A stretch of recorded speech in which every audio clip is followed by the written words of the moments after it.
Hey everyone, not sure if I'm live. Let's see. Okay, yeah, the camera is working in my preview window. How is everyone? Let me know if you guys can hear me. 'Cause yeah, that was a lot of faffing around. The camera only seems to work if it's on my old settings, not my new settings. But yeah, I think it should be working now. So that's good. I'm gonna move my windows around. Bring back OBS to the top. All right. So yeah, let me clean this mess here while we get started. Oh. Got some LEDs. Yeah, I gotta clean up this mess. All right, how's it going, Franco? We got pretty much Franco Walker to thank for the stream today because he reminded me that I should probably stream when he commented on my video. So there we go. How's it going, Adam? Adam and Franco, you guys are like the constants in this channel. How's everyone? How's everyone's weekend? I think Adam is in the UK, if I'm not mistaken. Franco as well? I don't remember. Does the UK celebrate Thanksgiving in October like Canada does, or in November like the Americans do? Let me know.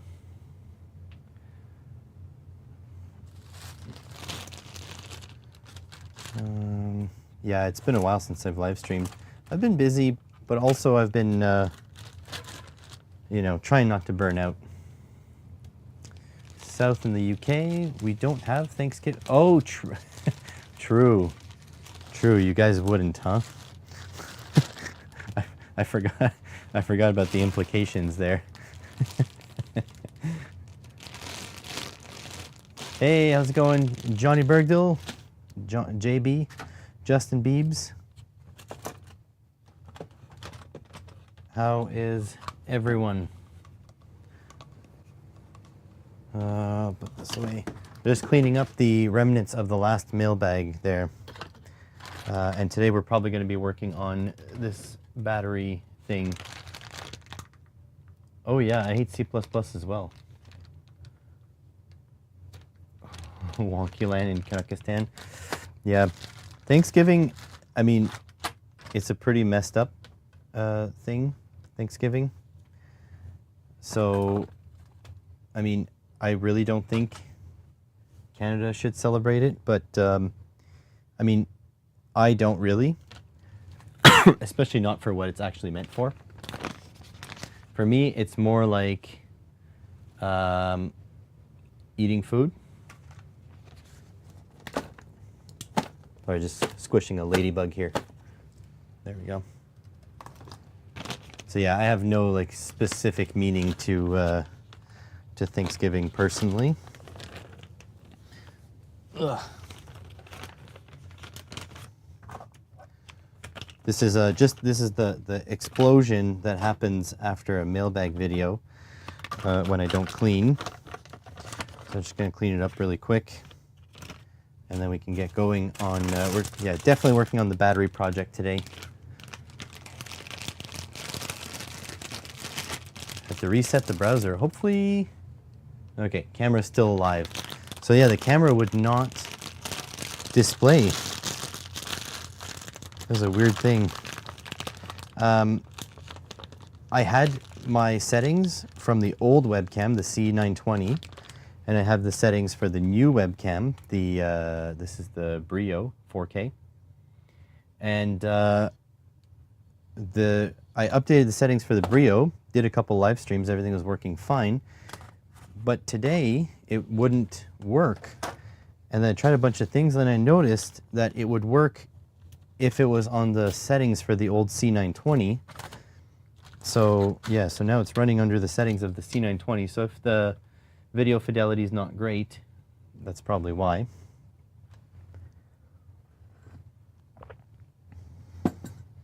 This will need for this will need for this.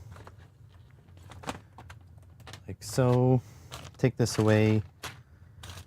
This needs to go over here. All right, walk with me, folks.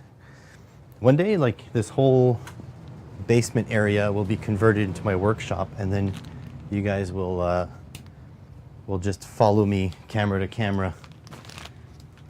But that is not today. I have a little like workshop. Basically, where my YouTube studio is in my basement, but in like a little section, like a narrow section. And over that way, here, let me see if I can explain this. Hang on a sec. Here, paper. All right. See if I can explain this. Okay, so we are here. That's where we are right now. So my workshop is kind of this. So here's where I'm filming right here. Right here, I have a dirty workshop, but you see there's a wall here.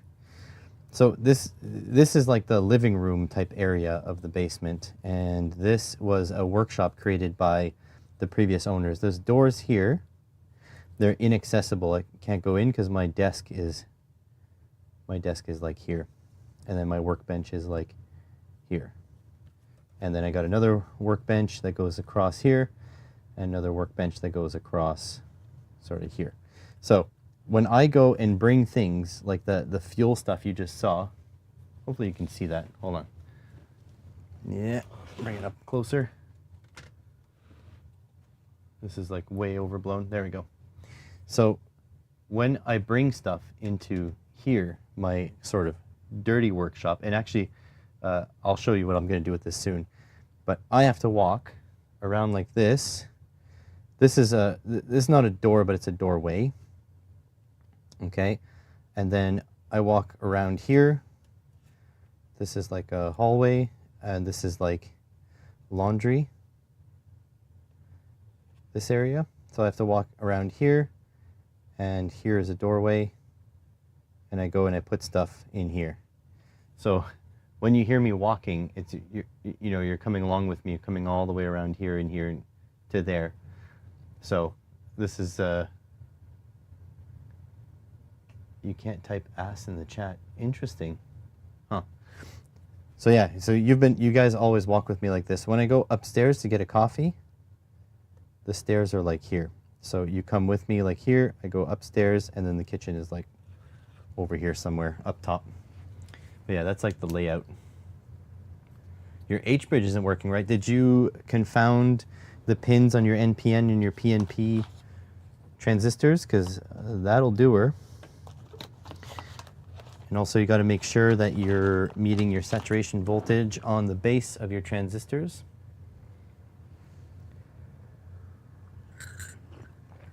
Chat is throwing errors. I don't know what's going on then.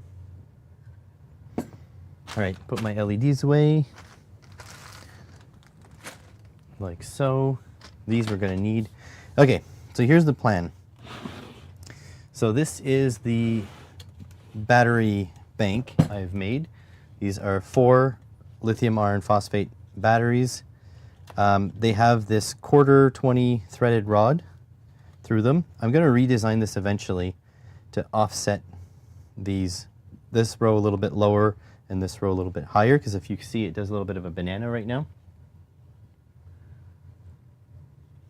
And then this is a balance lead for a BMS.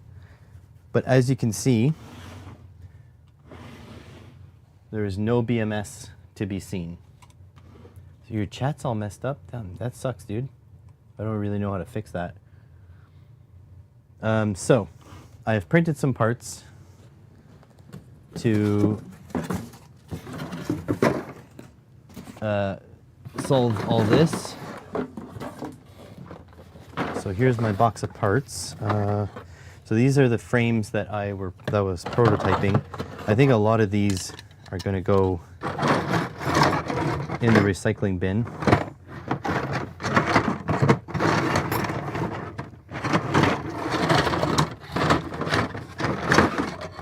But I should have, so I have washers and stuff. Oh no, don't tell me I lost my parts.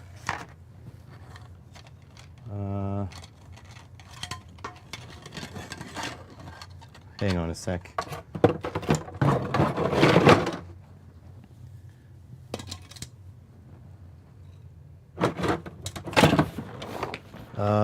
Okay.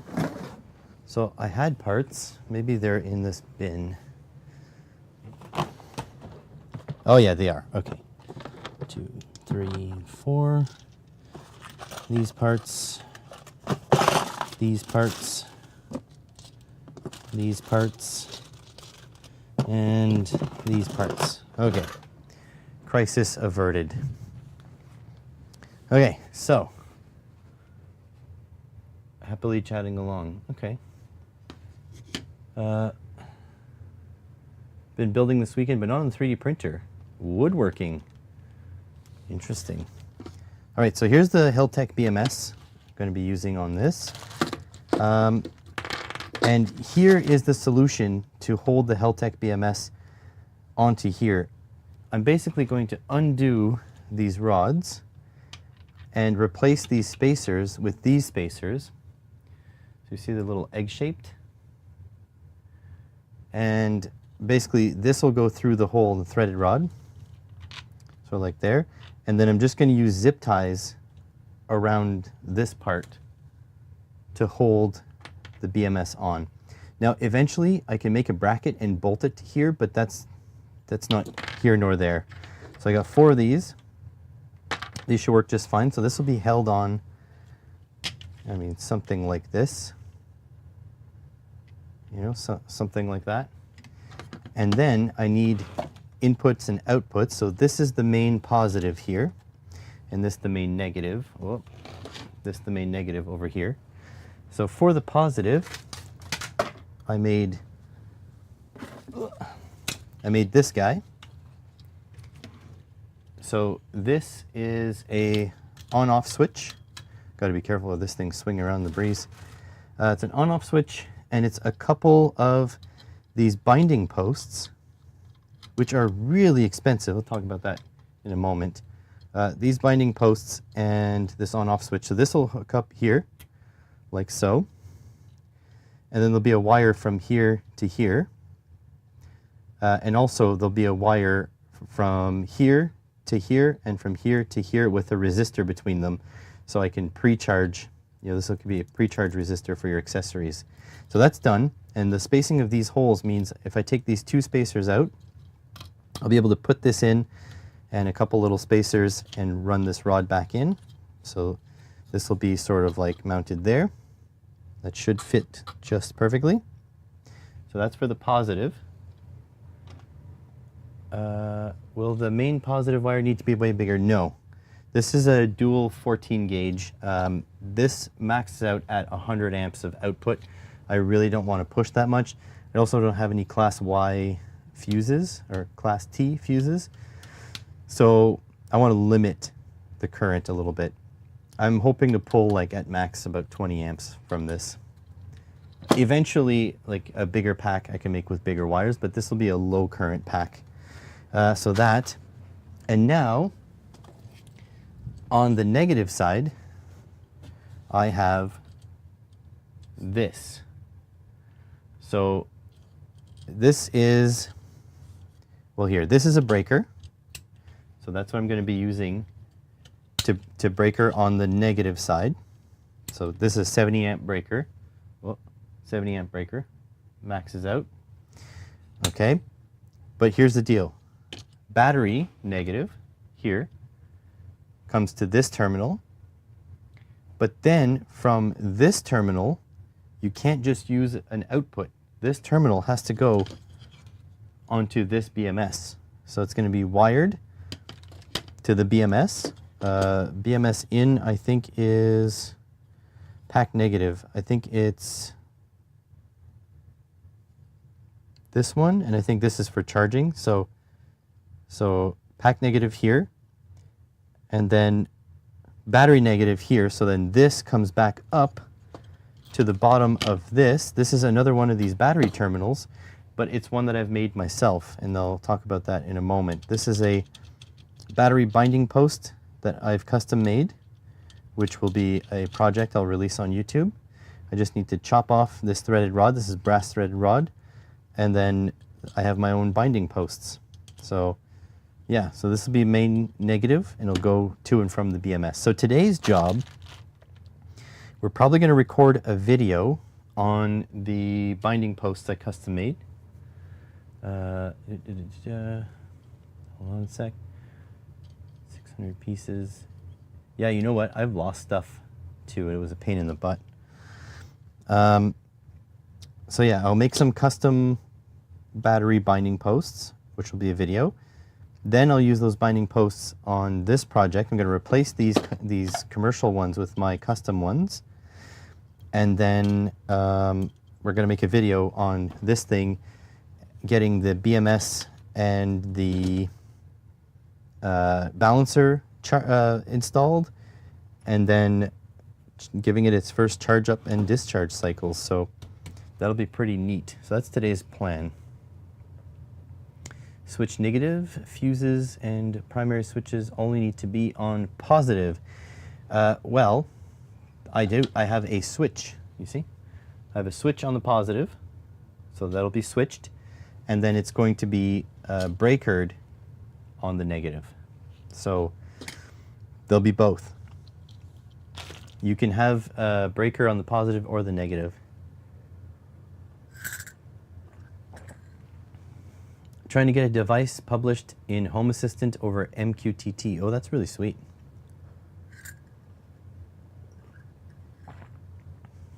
Wish I understood what all that stuff meant. Someday, but not today.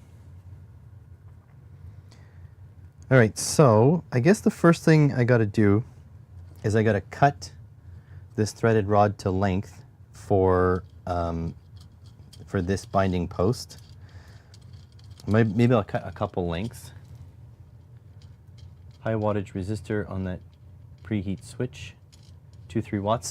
So high wattage resistors are kind of expensive, so I'm going to put a whole bunch in parallel.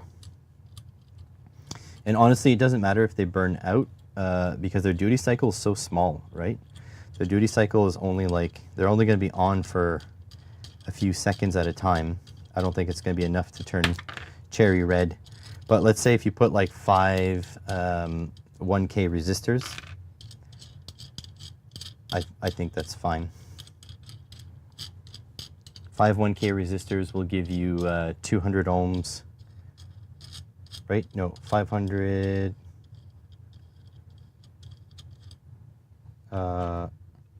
Can't do the math right now. It'll probably give you about 100 ohms, something like that, 75 ohms.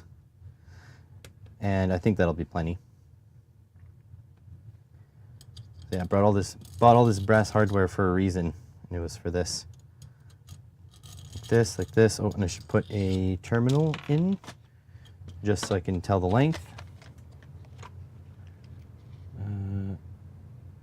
I put the fuse and the switch on the live or positive. So the reason why I want it on both is just for extra safety. So when you flip this switch off and you flip the breaker off, the battery is completely isolated. So that's why I did that. And I mean, the point of this system that I've designed is that you can do whatever you want. So go ahead and, you know, change it to your will. It's going to be all open source stuff. All right, so I'm going to thread this down. Should probably order more threaded rod too. Just need more money in my PayPal. I have to actually bill PCBWay for my sponsorship. Also, if you look at how compact this battery is, it's just not that much space to keep adding accessories like that. All right, so like this, and I think we should cut that just a bit shy. This might be a little bit too, maybe I'll just do it with a Sharpie. Mark this with a Sharpie, just about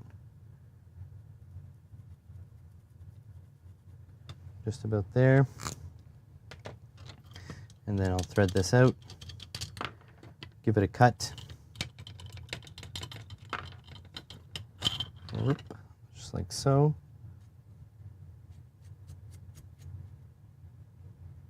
There we go. I can barely see my mark, but there it is.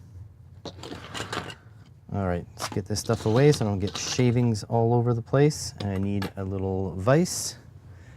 My bigger vise is outside at the moment, working on my transmission. Transmission is installed, by the way. Just one bolt short of final installation of the transmission. Then I got to put the axles back in, put the subframe back in, stuff like that. Documentation.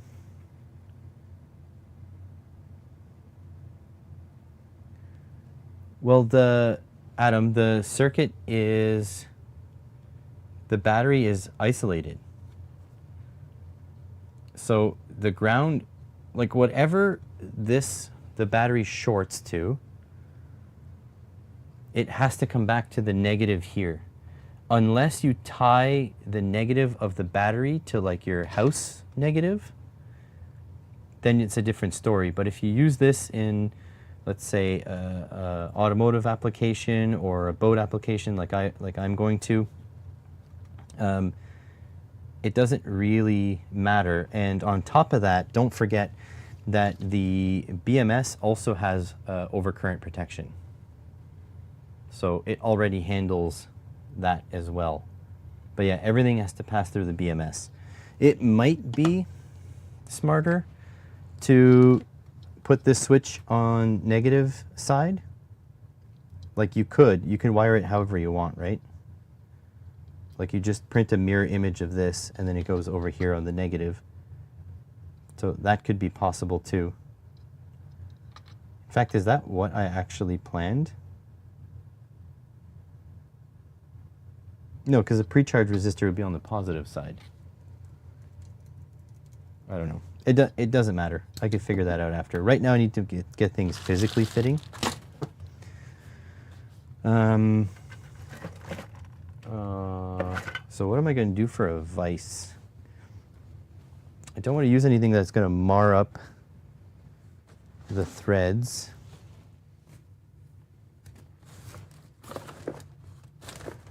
Ta-ta-ta-ta-ta.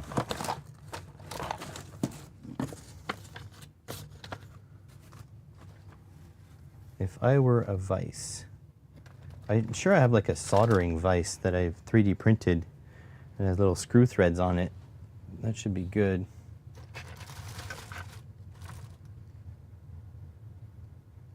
I might end up just say screw it and mar the threads up. Got this rag.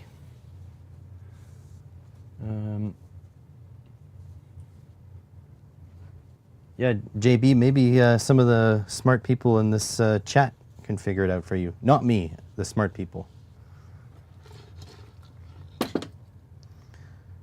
Okay, see if I can maybe clamp this with a pair of vice grips.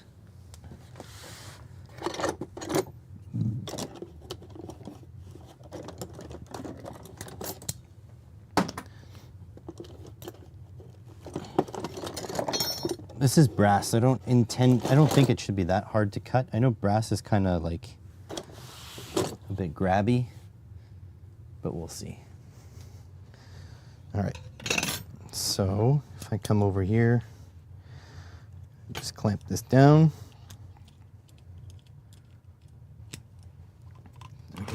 Move stuff out of your way a little bit.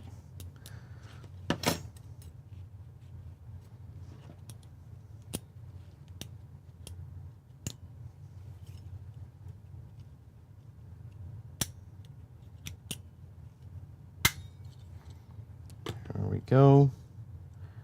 My marks are over here. And this is the metal cutting blade. See, the teeth are tiny.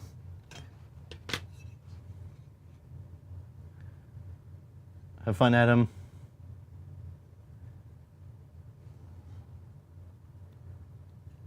I don't know what any of that stuff is, JB.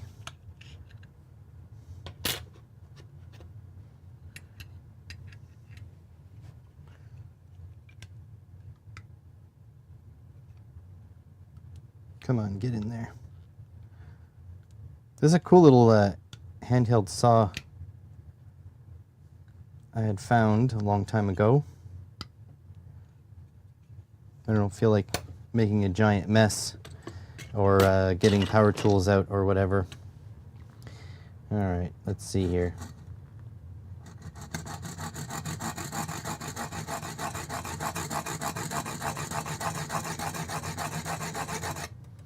If the noise gets too annoying, let me know. I'll mute you guys.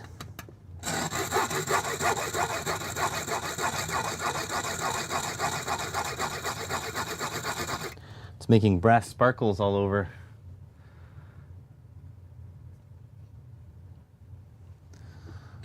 All right.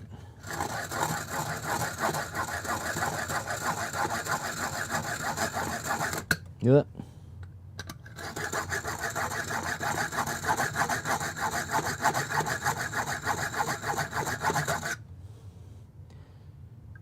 Feel like my blade is dull. Oh well. I've already committed. Let's see if I can shim this up a little bit. Sure I can. There you go. Piece of pallet wood. There we go. Get a little bit more.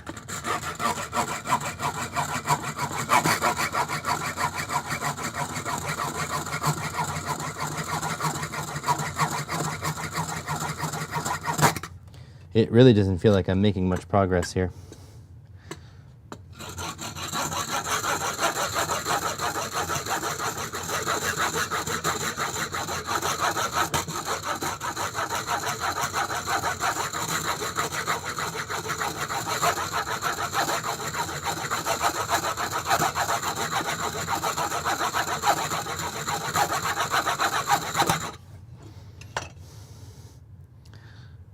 It looks like it's polishing it more than anything else. I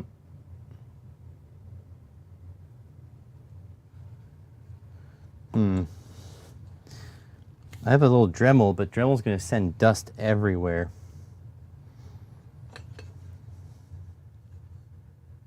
Yeah, these don't feel particularly sharp.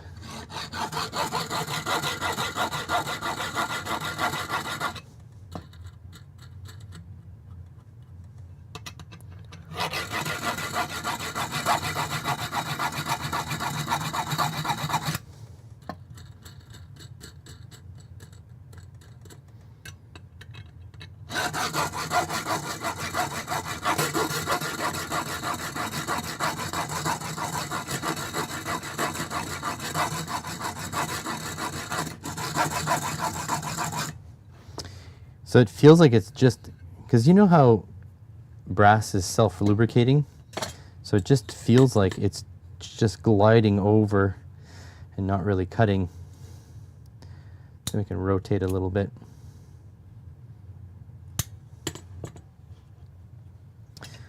I'm getting a lot of that homemade glitter though.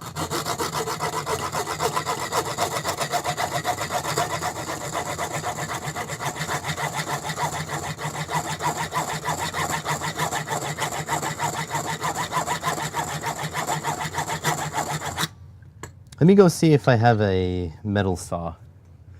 I put a box over what I'm dremeling to keep the dust contained. Yeah. Let me see. I might have a hacksaw. In fact, I know I have a hacksaw. The question is, where is it? Oh, it's right where I should have left it. Would you look at that? That doesn't happen often, where you put something away where it should be. Now, no guarantees that the blade on this is any good at all, but it should be better than what I've been using. Ta-da! Hacksaw. All right. Oh yeah, I can actually feel it gripping.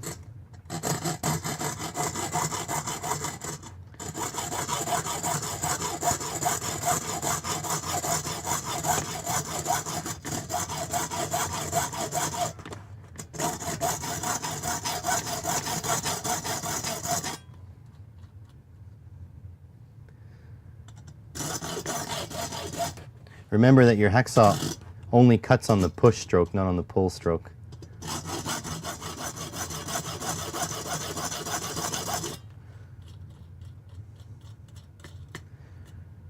You know what? I had this hardware on because typically after you cut an edge of a threaded rod, you need to clean the threads.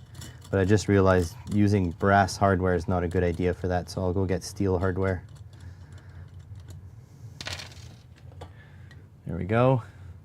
Hey, how's it going, Bigsy? Didn't get a notification. Oh no.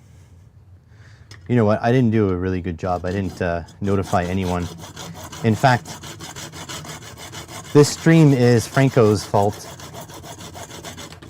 because he commented on my video earlier that I should do one. And he was right, sadly. So here I am. All right, let's get a steel M6 nut to fix the threads on this. Not sure you like this stream. That's fine. Yeah, you don't have to like it. Look at this genuine homemade brass powder. Look at that. Look how sparkly. Maybe I should save this brass powder, mix it into some epoxy, and put an LED into it. That'd be interesting. M6 steel. Turns out I only have M6 lock nuts. Huh? Wait, I can just take M6 nuts from this. There we go.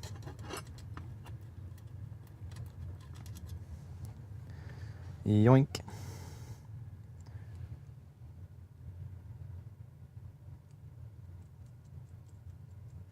Yeah, I should do more streams. I do have a bit more time now, but I also did start playing World of Warcraft, so, you know, priorities, huh?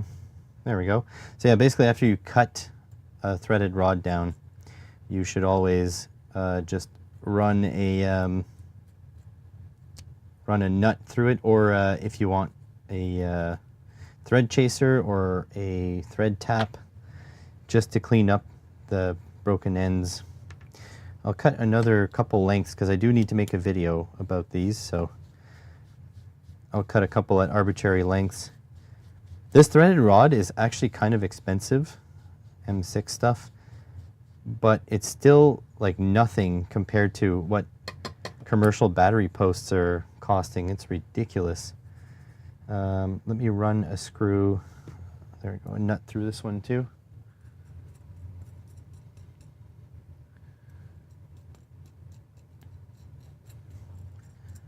Yeah, nut, yeah. Do you guys have Threads yet? The Instagram social media thing, Threads? I'll tell you, it's just filled with thirst posts. It's insane.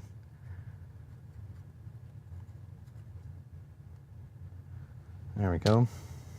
All right. So as long as this thread's back in here.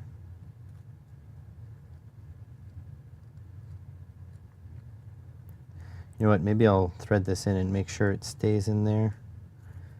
Yeah, it does thread in. All right, so let's cut another length. Like so.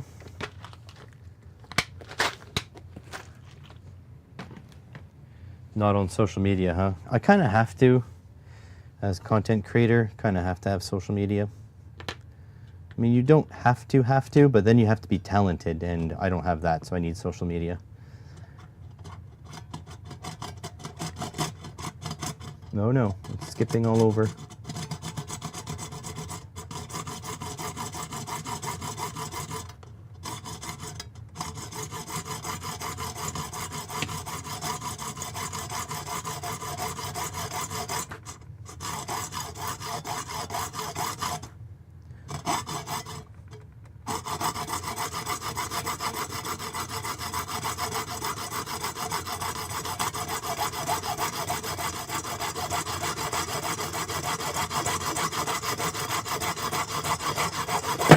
Whoop, that startled me all the way through.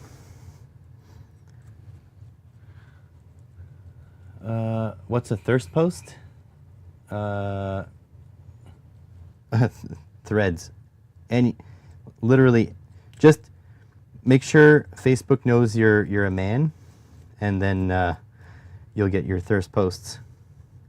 A thirst post is basically, it's mostly women that work in the sex entertainment industry, and they go right up to like the rules for like nudity.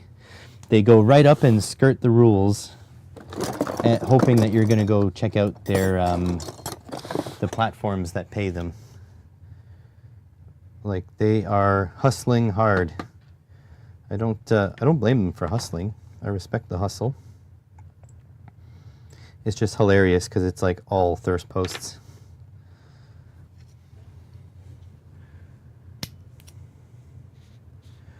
Yeah, it's sex sells, but it's more like sex entrepreneurship,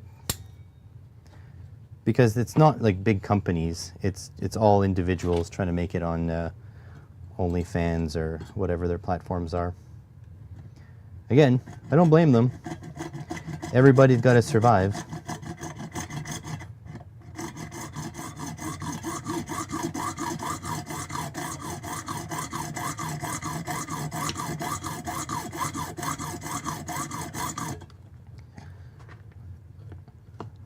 I mean, hell, I can't even say that I wouldn't do the same in their position.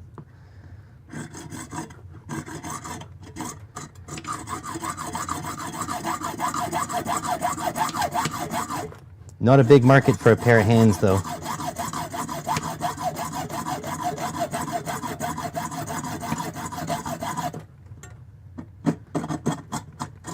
Come on. Got all bound up on me. There we go.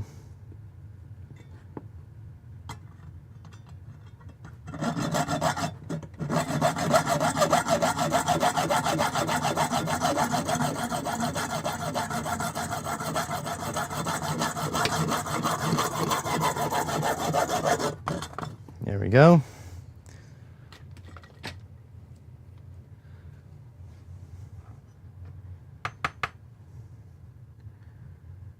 I'm definitely not one of those people that have upset sensibilities. I just find it like crazy how many women there are doing OnlyFans and stuff like that. Like, I can tell like the beginning must have been really profitable, but now that there's like so many, how do you differentiate yourself, right? That's kind of like the problem on YouTube too. You also like you need to differentiate yourself. And so if there's 1,000 other channels like you, you're never going to get seen. And so one of the biggest pieces of advice that new YouTubers get told is to find your niche, right? Like, electronics is a fairly small niche, but that also means that your audiences are typically smaller. I mean, Dave Jones pretty much hit the top of like pure electronics, and he doesn't even have 1 million subscribers. But then you look at like Electro Boom, and what he does is almost like more general physics, right? More like general interest stuff. So he gets more. Oh, absolutely. I do have a Vice mounted on my desk. Yeah, okay, so here's the goal I want to share with you guys, because you guys are the hardcores. So that's the floor plan again, right? So I work here, that's my workbench, that's my desk, workbench, workbench. So the goal is this winter or next summer, you know, depends how much gumption I have. So the goal is to install workbenches in here, like this, in the dirty room. So this will be the dirty area, and this is kind of like my clean area. And by clean, I mean like no like shavings everywhere. Over here is where I go to cut wood or cut metal typically, but this way. If I would use a Dremel, I would have went into here. But yeah, fill this with workbench space and then launch my Dan Fixes Cars channel mostly in here. Because I need to do something. Actually, I was talking, this is actually, we're right on topic. So electronics is a niche channel. Something like food or automotive, a lot less niche. So if you are any good at cooking, you can make cooking videos and you'll typically reach a much broader audience because everybody has to eat. And for automotive stuff, you know, especially with living so close to the US, in a lot of North American cities, public transit is non-existent. And so if I want to have more viewers without putting a lot more effort into my content, I have to switch niches.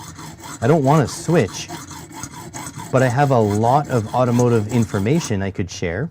And so that's why I'm going to make my Dan Fixes Cars channel. But I want to start it in my basement. To work on cars, I mean, I can't do that in my basement, so I'll do like component level stuff, talk about diagnostics, do basic like teaching stuff like I do at the college, and build up from there. And once, you know, the YouTube channel brings in money, then I can start renting a spot to work on cars and then do car working on videos. So that's the plan. The only thing is I need a little bit more motivation, you know what I mean? Like when I don't get my contract renewed at the college, for example, that gives me the motivation I need, but I'm typically catching up on so much stuff that I don't really have time, and then the motivation wanes over time. So here's hoping I stay motivated and do that. And also having a dirty area will let me like attach a vise to those workbenches and stuff like that. Have like a bench grinder. Should I cut this in half? I should just leave this long maybe. So yeah, that's a long-term plan. You won't see any fewer electronics videos because honestly there couldn't possibly be any fewer right now. I am working on electronics videos first and foremost. But I mean, automotive is an area where I actually know what I'm talking about. It's not stuff that I just learned, you know, this year or last year type thing.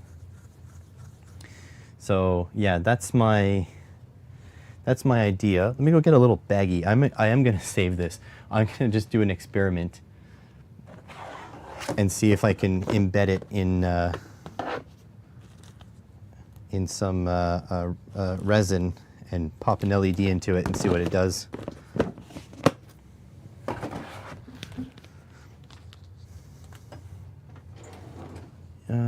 You could do home automation. 2 new guys got to 100K. I mean, I'd have to learn home automation. You have to understand, I'm starting to get to that age where it's harder to learn new things. And like, honestly, I feel brain fried all the time. And I think it's just because I'm old. You know, my brain isn't quite as malleable as it used to be. I don't know if that resonates with anyone, but I feel like keep getting more and more forgetful. I feel like I'm tired all the time.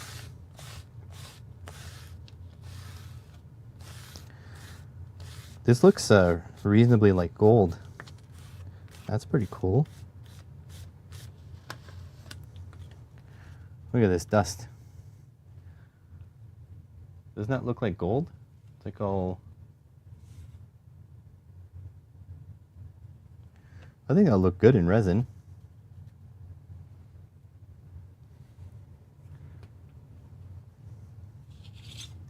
There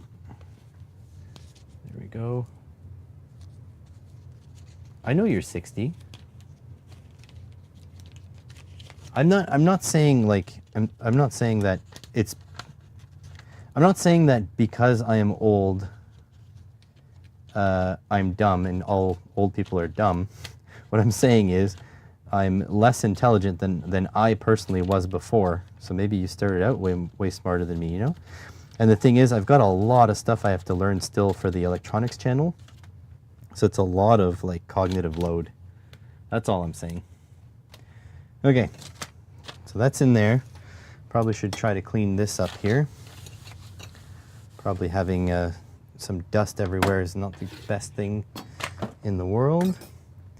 I guess I'll have to move the battery and stuff to make the video for the binding posts.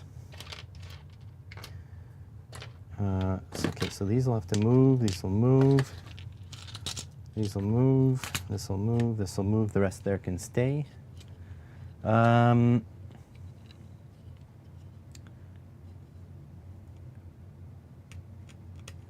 Sell it on eBay. Oh, the powder did start out above Mensa. That is right. There we go. See, I'm just you know, I don't think I'm particularly intelligent. I think I'm just somewhere around the average, probably, maybe a little bit low average on certain days. Depends when you catch me. See, I don't think I'm anything special.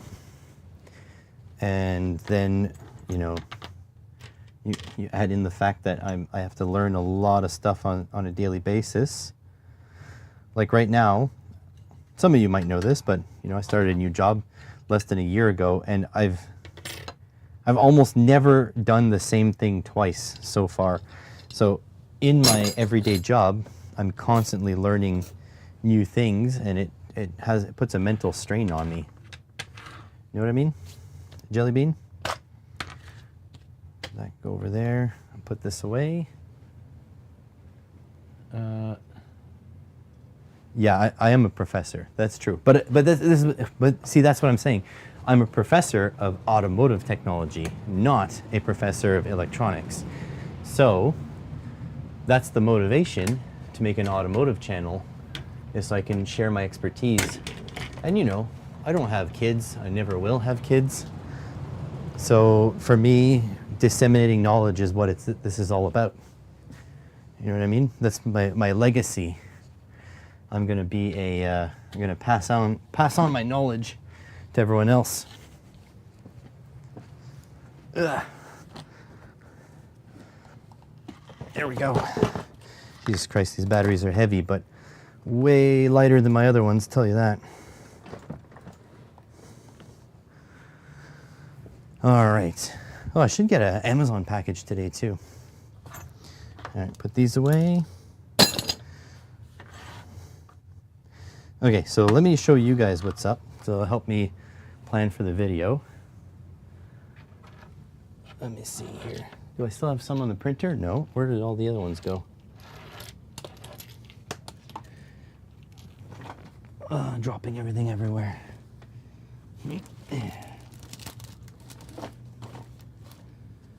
This, and this. Okay. So this is my 3D printed effort. So these are the commercial ones. So I got some red and I got some black. So basically all this is a nickel plated M6 bolt, a couple of washers, and this has a embedded nut in it. And that's basically a battery post. But the thing is to buy, I think I bought 10 of these and they were like 30 bucks or something crazy. And then it turns out the M6 rod wasn't long enough for what I needed. So all I did was I created a base, another base. So these will go through your, mount through your project. And they accept M6 nuts. You just press them in. And then here is the knob.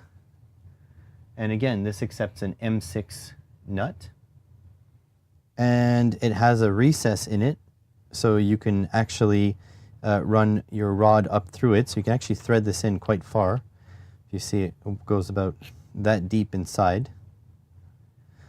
And yeah, that's it. So yeah, so I have, this is in the regular side, then in the mini size. So see, that one's a little bit smaller, and then the micro size, because it turns out I needed the micro size. And these are all the same height. See, all the same length. And then you've got the base pieces. So the base pieces in regular and in slim. So in slim, it's like a hex. So it still accepts the M6 nut, but it's so slim you can fit it pretty much anywhere that the M6 rod will fit. And you see this is a little bit of a loose fit in here. But when you push the nut into it, see? And also, I made sure that the nut is proud of the surface. It just sticks up a little bit, so then your wire will always touch the metal. So yeah, that's the goal here. So I guess the video, I'll introduce what these things are, like their battery posts. See if I have any more PCBs like this. Give me a second here. These guys might fit this perfectly. They do. So yeah, I'll just use this as an example. I'll hold this in the soldering holder, and then yeah, positive and negative. So I'll make my two things here. Cool. So there we go. That's what I'm going to do. That's going to be my first video right now.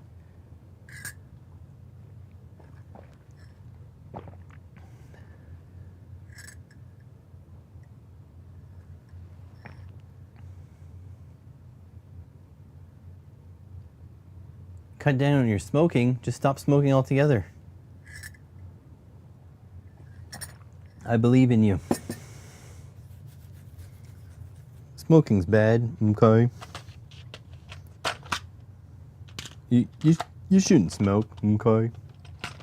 Right, Mr. Mackey? Okay. Probably should make up some little wires with ring terminals. Let's see. I have fork terminals, but they're kind of small.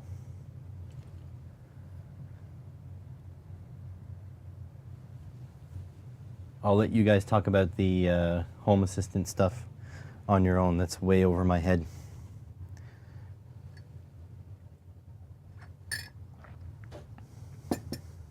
Okay, let me get a real price on some of these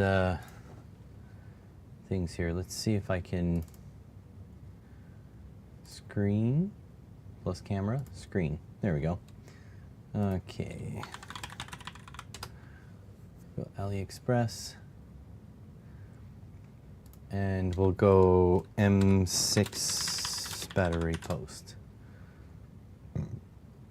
There we go. So how expensive are they? M4. So these are copper. These say metal. Okay, M6 copper.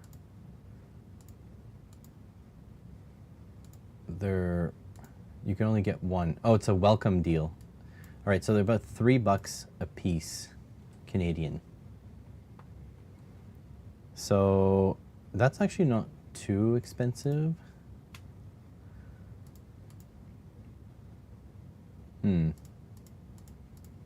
Not cheap though. M6. Yeah, so M6, $4. Is that a welcome deal as well? So yeah, so this would be, if you wanted one, they would be $360 each. $360 for one set. And then if you want two, yeah, they start getting really expensive. So yeah, they are expensive. I'm not nuts. So that's good. So now we know how much. Amazon is just as bad.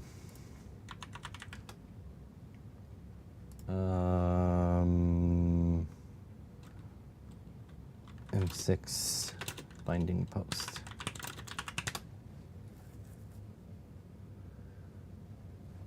So $30 for 5. Yeah, $15 for 4. So I paid like, this is how much I paid pretty much. Very expensive. So yeah, I'm glad I got my stuff. How many viewers do we have right now? 3. Awesome. So yeah, $20 for 10. But that's not the point though. The point is we're making our own. That's the point. All right. Let me see if I can set up the camera. Maybe I'll lift up the stage a little bit too. Let's get 2 of these boxes. These filament boxes are awesome for creating a platform. Whoops, can't see.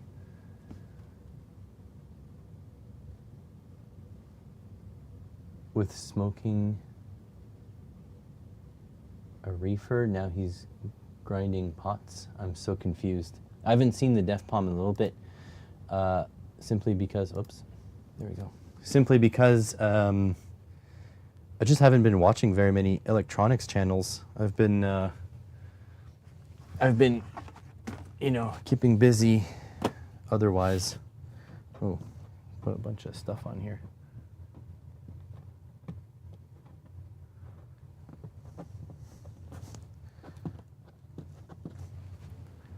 Hang on a sec, gotta get a scraper.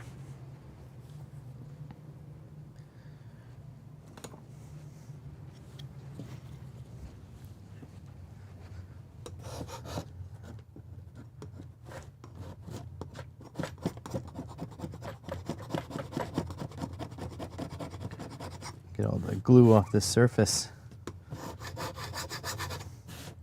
There we go, good enough.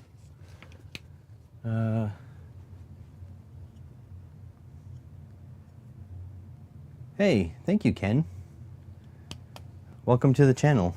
I appreciate that that you guys like the podcast, because lately that's all I've really had time for. Right now I'm going to be filming a video, but I really appreciate it. A mailbag full of pots. Ah, gotcha. I'll tell you, I'm so behind on electronics content that I even had to go back into the back catalog to watch Pile of Stuff's videos. And Pile of Stuff's videos I typically never miss. So that shows you how far back I am. All right, let's see. I'm gonna get these. And these. Oops, no, that's 2 reds. Ooh, look, there's like black gunk on this. Oh, I don't know if you guys can see. Focus you. No.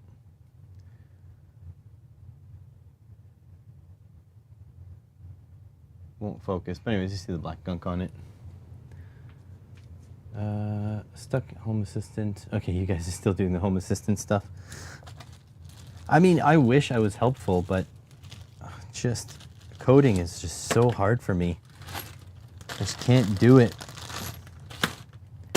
All right. Man, these are ugly. They're full of goobers. Look at the cap. It's all dirty. These were supposed to be brand new.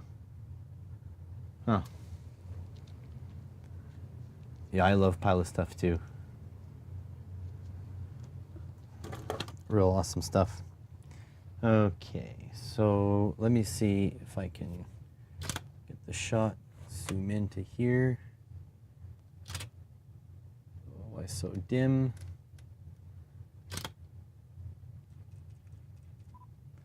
Even that seems so bright. Drop it a little bit. I need a new camera, but this year's not a good year for it. All right. So, okay. All right, quiet on set. Quiet on set, everyone.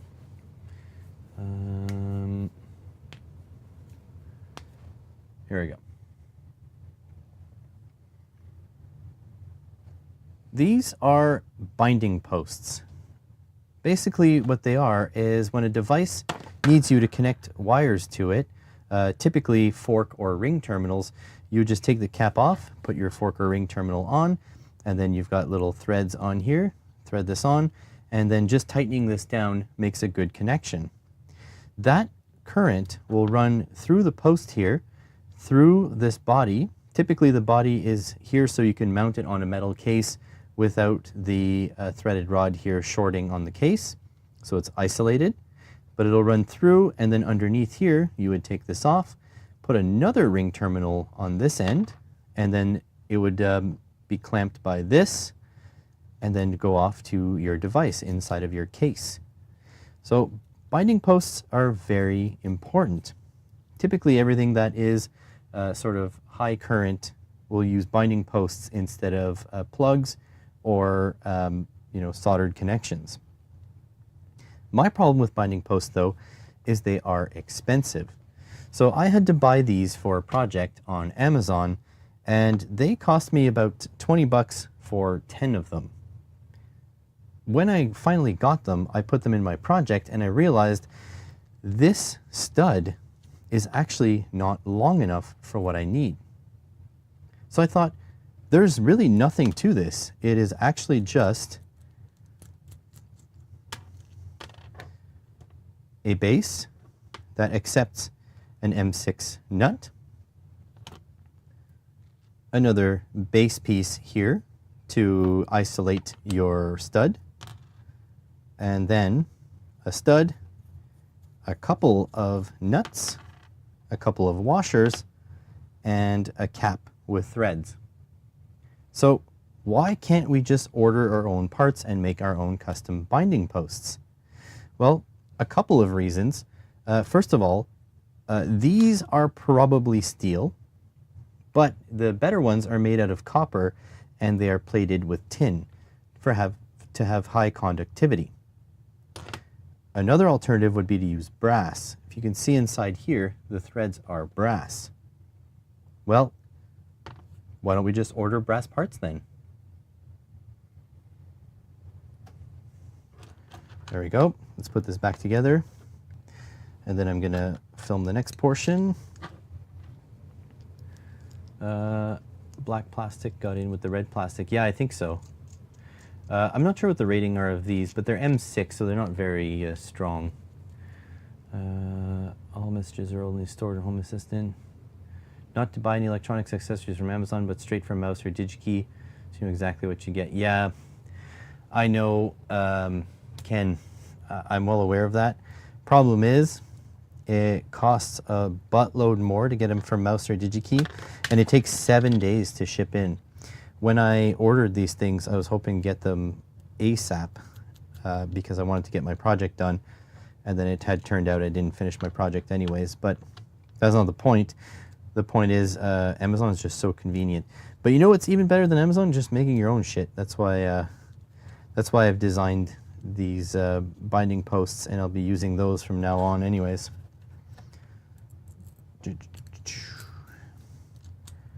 All right, so these guys, let's put them back in here.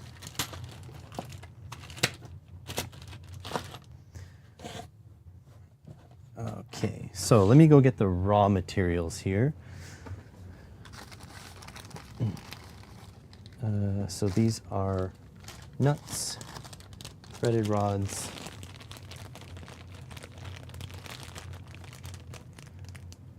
can we see how the all brass DIY posts hold out?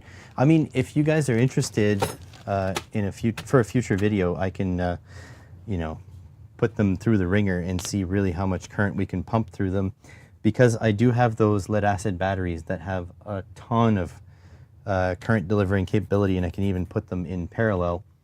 My only limiting issue is that I have to go get some really thick wire to see if we can get this threaded rod to glow. Okay, I did have the washers here, but I yeeted them somewhere. And now I don't know where they are. Oh, here they are. There we go.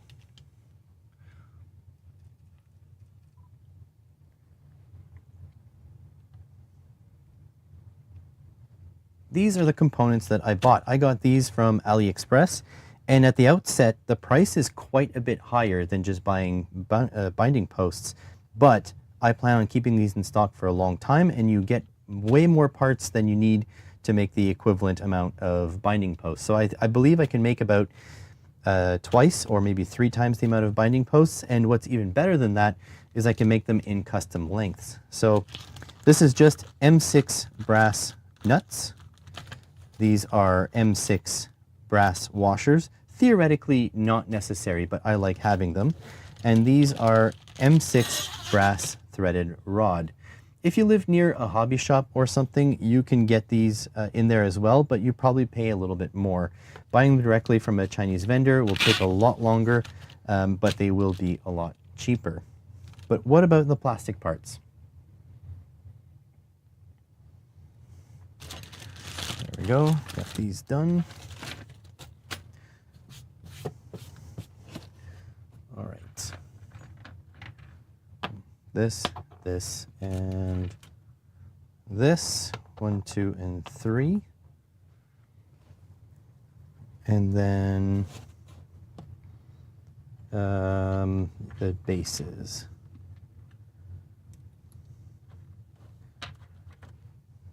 So this guy, and then I have some that I pressed some nuts in already. I swear they were here. This one I pressed a nut in already. Like so and like so.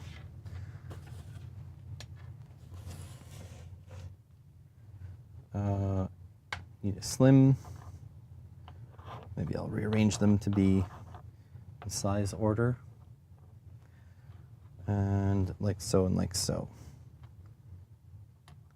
There we go. I should probably focus a little bit higher up. There we go.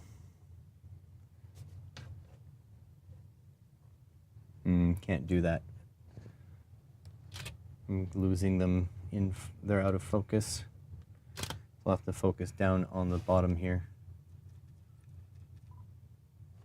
There we go. Try not to lift them up too much. Let's see the chat. Out of curiosity, what's the resistance of the M6 threaded rod? Not 100% sure. Hey, Marcus, how are you? Look at you. All right. So, if you guys don't listen to the pod or just forgot, Marcus is the gentleman who is the president in charge of the Radio Astronomy Club. Marcus, maybe you can correct me on your exact title there. I don't have my notes in front of me. All right, here we go. Yep, I'll take out one of these. To keep things simple, I just made my parts basically be 2 parts. So on the commercial binding posts, you've got one base piece, a second base piece, which just fit inside each other, and then a cap. I just made one base piece and one cap. So you would print 2 base pieces and have them facing away from each other and tighten them together, and then you would have a cap. So this is the first cap I designed, and as you can see, you can sink one of these brass nuts into it, and here's the base piece, which you can sink a brass nut into it. But then I realized that these big chunky caps are really nice to use, but they take up quite a bit of space. So I made so this is the regular size. This would be the mini size. So it still has a little bit of a gripping area here. Same thing as the other one. You can sink in a M6 nut into it. And then here is a micro size because I needed it even smaller. And what I like about these things is that your threaded rod will actually go quite a distance in because the cap is very thin on the surface. So as you can see, it goes almost all the way to the edge of the cap. So you can have a really long end of your threaded rod. For the base piece, this is the regular size with a nice rounded edge and flange, so it looks really good. And then here is the narrow size, and it's actually made in the shape of a hex, because then if you have very little space, you know, you can just install this with the flat end towards the side. And then yeah, all you need to do is you sink your M6 brass nuts into them, and you need to cut your M6 brass rod to length, and then you assemble. I also made sure that the M6 nuts will stick out just a little bit so that your terminals or your ring terminals will come and touch this directly. Same thing for the base. And I also made sure that you can print these sitting just like this. There's a nice ramp for it to climb, for the 3D printer to climb to get to the center, so that you can have a nice ironed surface on the top if you wish. This one came out a little rough, so I had to sand it a little bit, but your printer settings will differ. So let's assemble one.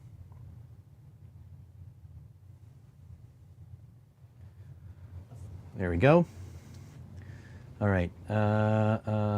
Resistance, youngsters. Marcus. Yeah, Canadian Center for Experimental Radio Astronomy. Thank you. And you're the president. All electronic guys. Electronics engineer, Ken. Wow, you're way ahead of me. I'm just a hobbyist. I'm an automotive service technician by trade. Nice to have a happy community. Hobbyist electronics engineer, full-time fire extinguisher. Nice. Been doing SDR since '04. Yeah, pretty cool. Yeah, this is a cool bunch of chatters here. Software developer. Yeah, I wish.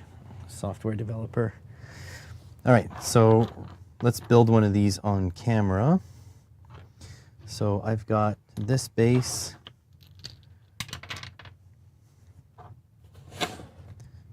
Let's say I'll use a little bit longer threaded rod, like so. This one already pressed in.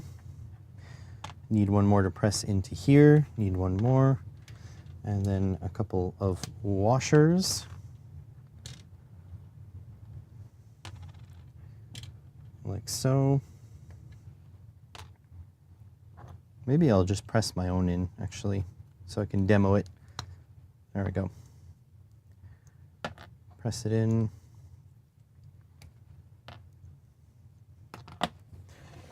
All right. See if I get this kind of centered on screen. There we go. Just lay it out a little bit better.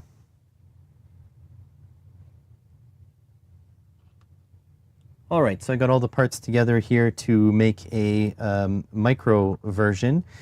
So yeah, basically all it is you first sink in your M6 nut into the cap. Should be a nice tight fit.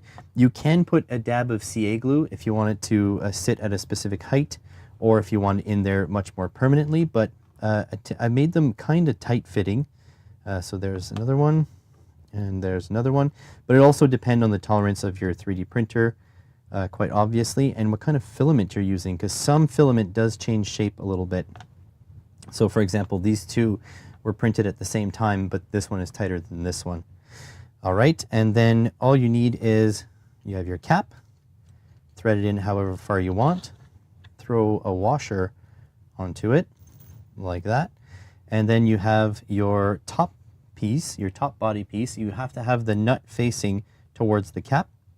So thread this in. So that goes all the way up to here.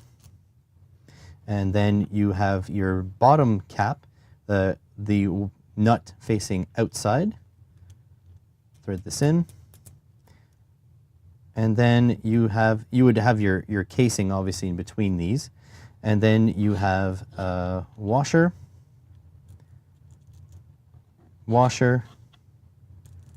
and then the base nut for putting your ring terminal, to lock your ring terminal to the bottom.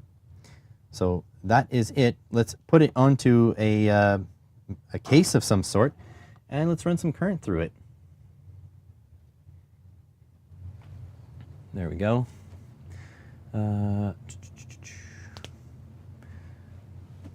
All right, what did I miss?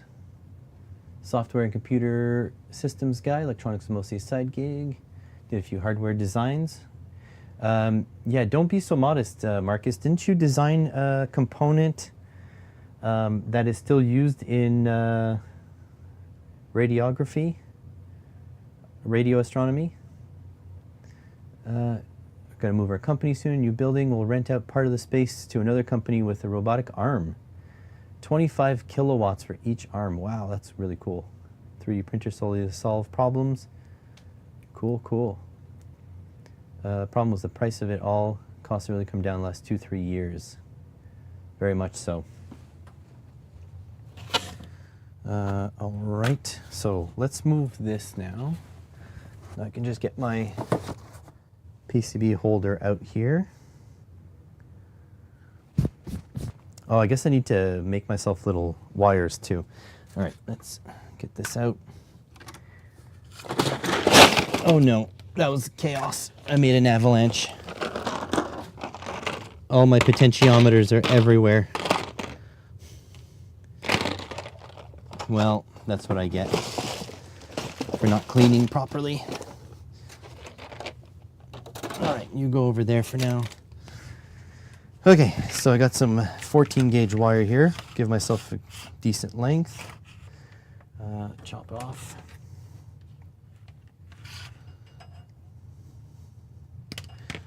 There we go. Like this.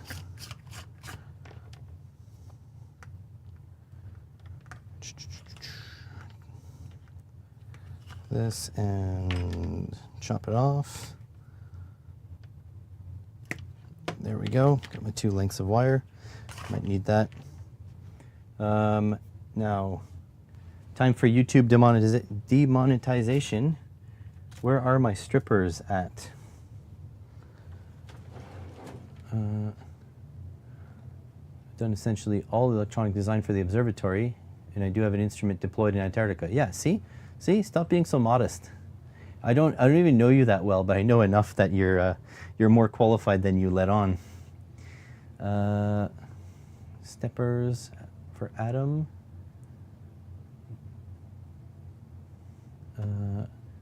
Working on a CubeSat as your next target. 3-phase, IoT hub, using all continents except Antarctica. Cool stuff. Yeah, we need strippers.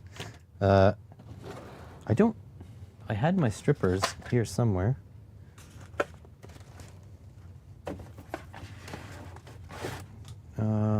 I literally, so my workshop, here it is.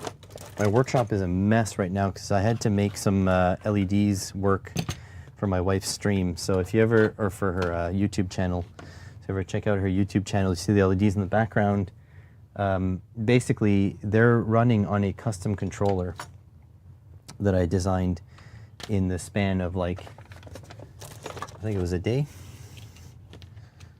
All right, so I'm gonna crimp some terminals onto this. So I need enough length for that. By the way, these are my favorite strippers.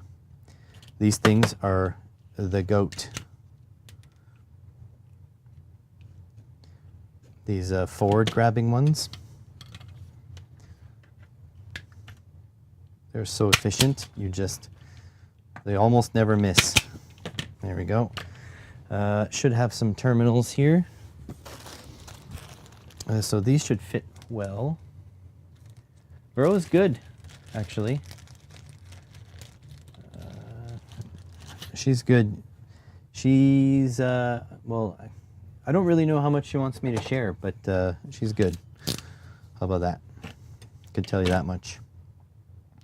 Do these fit around my power supplies now? Should fit the M4. Yeah, okay, good.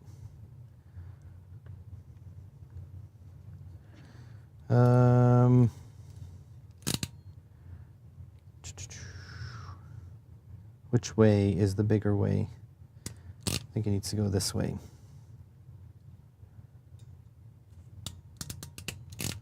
There we go. Crimp that end. These are very inexpensive wire ends, but you know, I'm just trying to do a demo here. This way.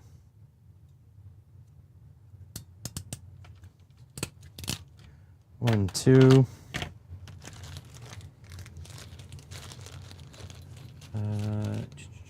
More deets perhaps when Dan and I get together. Yeah, Marcus, I'm ready whenever. I don't have anyone for the next podcast, so kind of like whenever. And then, you know, whenever I fix my car, I can come down and help out with whatever's going on with the observatory. Maybe we can lay out that box thing. I still haven't even made my video yet. Just chaos, man. I took some vacation time during which is when I went to the observatory, and I feel like I got no rest in. I just got busier because I planned on doing more stuff during it. All right, and this guy. All right, so this should be able to feed from here. Should be able to clamp this down. Hopefully we get voltage out of here and voltage out of here. All right, and then I need to make a little something to make it do something useful. So let's make it light a light up. Actually, you know what? Let's make it light a more fun light. Have a brighter light. So like so. I should have like a LED projector thing. God, where did I put all this junk? I'm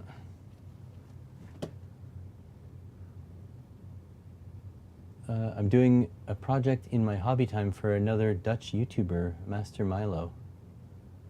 Interesting. Some bits of MicroPython. Man, good for you. Look at you guys. You guys are so qualified. This is cool stuff, man. I've garnered a community where I am the least knowledgeable person within it, which is fine by me. Let's see. What am I looking for again? Oh yeah, some lights. All right, so I definitely had like these LED spotlights, and I definitely forgot where I put them away. So I'm going into the workshop now, the dirty shop, so you guys are following me along.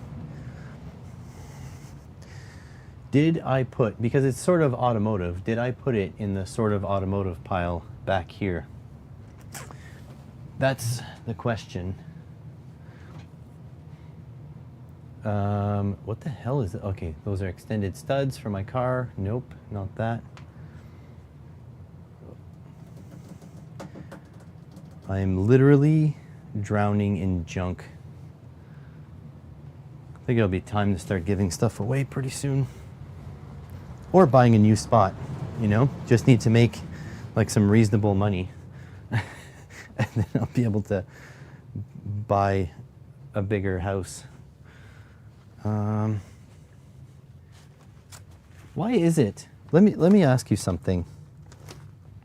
A lot of the people who come to my comment section, right? A lot of the people are like basically like living paycheck to paycheck sort of thing, right? Like everyone here in this community is like not like rich. Let's put it that way. I think that's fair to say. If you're rich, then disregard this. But how come everyone here is like super intelligent, at least I find, but yet none of us are rich. You know what I mean? Like we're all getting exploited to participate in freaking capitalist society. Because honestly, the richest people I've met, not all of them, I guess there's some that are kind of financially successful and also intelligent, but mostly it doesn't correlate someone's intellect to their financial success. I find, at least. Am I off base here? Are you guys with me? Am I talking nonsense? Seriously, where did I put that? Intelligent enough to do what you like instead of chasing money. Yeah, that's possible.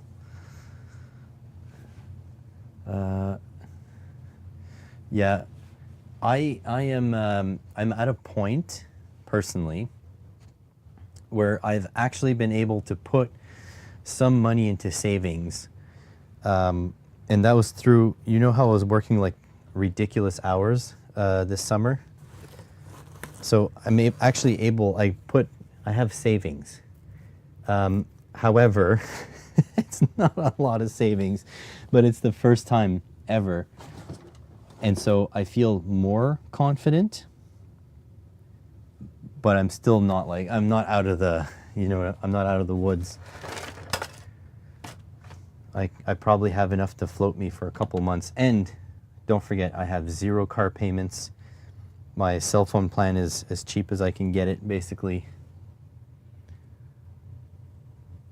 Semi-retired. I'm bordering on poor. I don't miss the corporate world at all. Yeah, I mean, yeah, I don't want the corporate world. You know what I want? My ideal be to get all our freaking intelligent people together, and then we just play hardball with our skills. Be like, look, you want us to work for you? You're gonna have to pay a lot more than you're willing to. You know what I mean? Like here, I'll tell you, a lot of people were are sort of like anti-mechanic, right? Every time I go to the mechanic shop, I pay whatever amount of money, and it's super expensive, whatever. I'll tell you, our door rate was $150 an hour, and I was getting paid $28 an hour. So for every $150 that customers paid, I got 28 of it. And that's on flat rate. So if I got 6 hours worth of labor in a day and then there was no more customers, I only get paid 28 times 6. That's it. No extra, nothing. So yeah, pretty sad. The company profited a crap ton more than they paid me, and it made me look like I overcharged. It's crazy.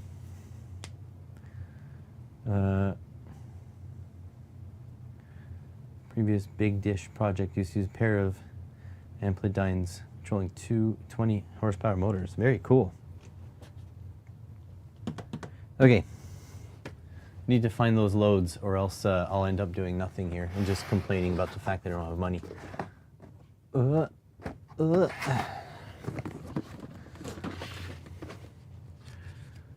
Mostly on contract, get paid for 40 hours a week. Yeah, auto mechanics here do not. Oh, here, this is what I was looking for, right there. Auto mechanics here do not. I mean, some of them are paid hourly, but it's very common to be paid flat rate, so per job. Now, that's the thing is, it's not inherently bad to be working per job like that. However, what sucks about it is that, according to the government, you are still considered an employee. So you don't get to deduct stuff like your tools, your work boots, your travel, because you're still 100% considered like an employee, and your employer is supposed to deal with those things.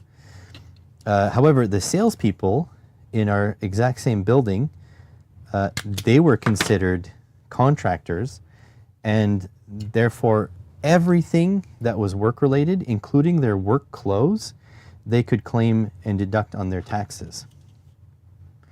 Absolutely insane, like the divide.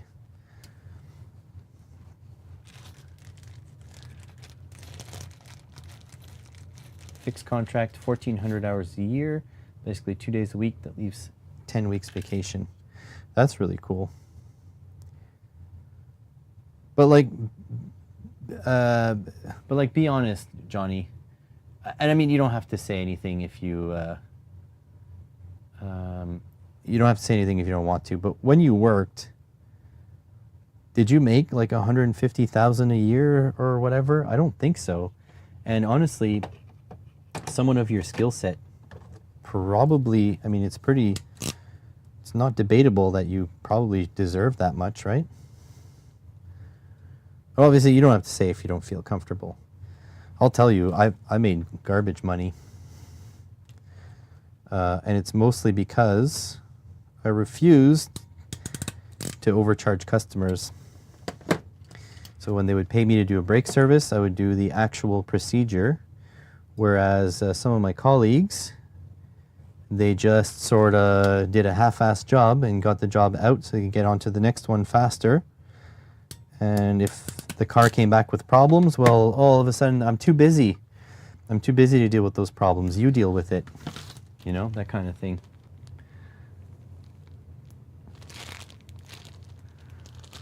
I want to work on a tank. I have been thinking, too, of, for the Dan Fixes Cars channel, I've been thinking of going to visit machine shops around here that work on automotive stuff and seeing if they'll give me an interview and a walk around their shop so we can talk about like what kind of work they do, what's needed, because that would be some cool on-location stuff. I find that stuff really interesting.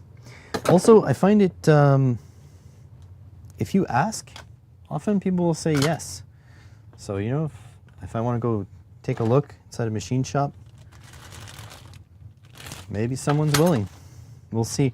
It's probably going to be good advertising for their business, but I'll have to explain to them, though, that I'm not, that they're not making, like the YouTube channel is just starting. So they're probably, you know, not going to be earning a whole heck of a lot of views on those videos, but maybe, who knows, in a year or two down the line, maybe. It is what it is. All right, let's move all this shit out of the way. Also need to set up my little spotlight here. Like so and like so. Little spotlight. This can go off to the side as well. There and like there. All right, let's catch up. Friend of yours, consultant working for IKEA, is frustrated by the lack of things to do. Basically pay him full-time work 2 or 3 hours a day. Part-time for National Instruments, now Emerson. These days I get a small Nortel pension. I was fairly senior at Nortel, so made over 100K. Now not so much. Yeah. But see, Marcus, like, my opinion is I feel like people with relevant skills are often underpaid. Just my opinion. Maybe maybe you guys are happy with the amount of money you're making or whatever, but I don't feel like it's a lot to ask to make a reasonable % of your output, you know?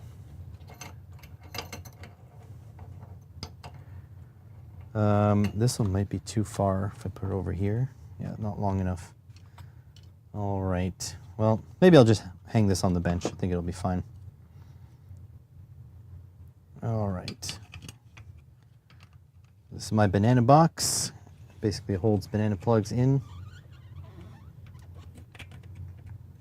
I think I would be happy if I could survive on YouTube income. You know, because it's just, there's nothing stable. I think that's the big issue with me. VSET, 12 volts, enter. I set 10 amps. I don't think it's going to go that high. Enter. And this one here, just turn this on so it shuts up. Stops making the high-pitched whine. Only person allowed to have a high-pitched whine is me. All right, focus this in. All right, Canadian, is that about the same? No, yeah, 35% less. All right, so let's film the next segment. All right, I happen to have made a few PCBs a while ago that have the right size holes. Now, these are going to be isolated from the holes, so don't expect current to come through the holes. I'm just showing you what's the potential use of this. And so if you look on the back, this is positive, on this side this is negative. So I'm going to install one of my custom built ones and one of the commercial ones. And it's not really to show that mine are better than the commercial ones, just to show you that they're about the same, except mine are custom length and they're custom made for whatever I need. So the first thing you would do is you would roll off the pinch nut on the bottom, the two washers, and then you can take off the base piece. And again, you can keep the top piece on. I'm just going to put this maybe on this edge here, like this, and that'll sit flat. And then you screw on the base piece. And again, this would, your hole would have to be a little bit bigger than this one, just if you want it isolated. So there we go. So that's now tight. See, this is, can't go anywhere. And then you would put your washers on here. And then your connection. So here I have my positive connection. I'll put another washer on there. And then, whoops, and then put on the pinch nut on the bottom. Now, if you have like a wire wheel or something, you can go and just hit the edge of your cut to length M6 threaded rod. But there we go. And then you would tighten that down. You can use a little wrench. And then I like the slim one because the hex here you can hold on to while you tighten the other side. So, so that is the, this is my custom one. And then, you know, if you wanted to make connections, you would just open this and then connect stuff to it. So that is that. A little hard to get it threaded in sometimes. That's why I would add a chamfer on the stud. Here is the commercial one. Commercial one works quite the same. So you take off the bottom nuts, and then you would put the base on here. So run this down like this. Put the base on here. Now I'm going to put it flat side simply because this little shoulder doesn't fit in this hole. And then you can thread in the base nut. So their base is separate from their assembly. And then you can put on your connection, and then your washer, and then you can put your little pinch nut. There we go. So that's two connections done. And then you can see the differences here. See, mine's a bit taller. But I did that by purpose to have a lot more space inside if I need to. And this one, there we go. And then now you would just make your connections. So I have a little light here I got in a mailbag video. It's like a off-road light.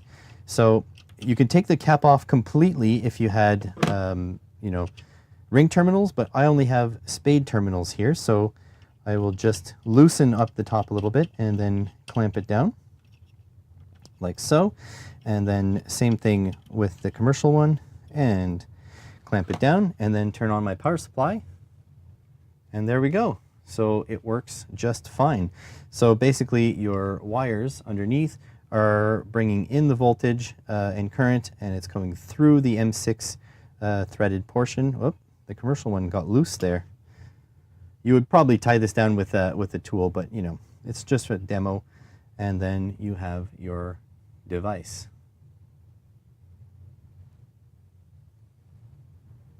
There we go. I think that went pretty well. All right. The Nortel experience made me realize there's no matter how much you get the warm fuzzies from a company. Worked for Nortel 20 years. They don't care about you. Oh yeah, my company doesn't give a shit about me. Send her details to all the schools where she moved to. Apparently they do that. Interesting. Huh. Is there an isolation ring between so there's no connection when the connection shifts? Not on my design. Not on my design, because most of my projects use plastic boxes. I don't need to, but if you did need that, I would just print like a spacer. That's the cool part about 3D prints, is that you can add whatever parts you want. So let me set this up for the outro shot like so, and then we're gonna current limit this to like 0.1 amps. Enter on. Oh, interesting. When you current limit, it only, these must be in series? What is happening? Current limit, let's bring up. Oh yeah, look at that. Huh. That is really interesting. I'm just playing with the current limit now. Anyways. Okay, let's put the outro shot like this. Okay. And so that's it. For now, this only exists in M6 hardware. I'm going to put links in the description where you can get the M6 threaded rod, brass nuts, and washers. And I will also link to my designs, which will be open source. And then it'll be up to you if you want to modify it for M8, M10, etc. I am very likely going to be designing at least an M8, probably an M10 version as well. So look for that in the future. But yeah, it'll be up to you if you want to modify it, do whatever you want with it. That's the cool part about open source. If something doesn't work the way you want, you do it. Thanks for watching. Ta-da! And we're done. All right, let me just change batteries in the Chimera. One approach that Hammond used on their beefy 13.8 power supplies was to use Bakelite plate on the steel enclosure. Yeah, actually, these commercial terminals, they typically use Bakelite type plastics. And I believe that's what this is, because it's like rock hard. But yeah, Bakelite is some old school plastic stuff, man. All right, so I'm gonna undo this, make sure it's not a hazard anymore. Yeah, there we go.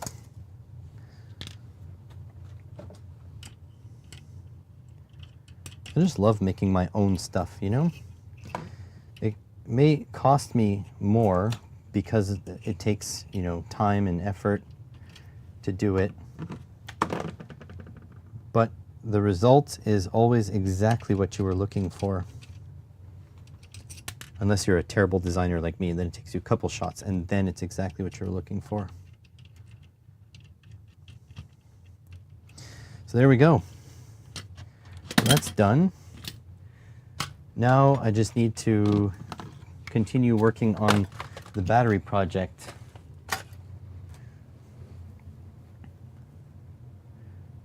I mean, yeah, it could be more recent, but it is very, like, if you feel it, it really feels Bakelite-y.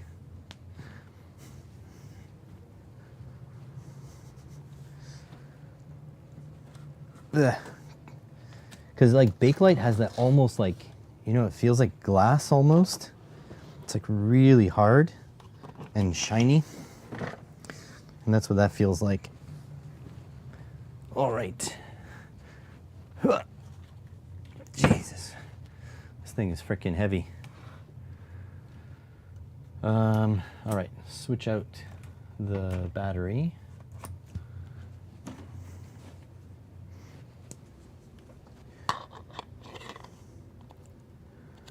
Any recommendations for new cameras for me to look at?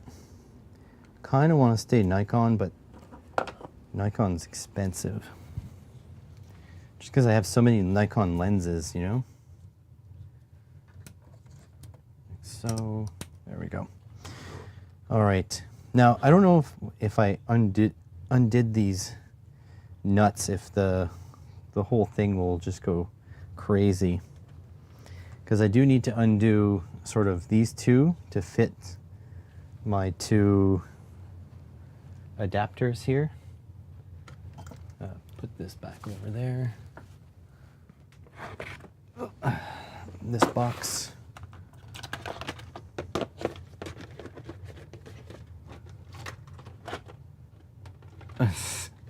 Yeah, hopefully I don't drop anything.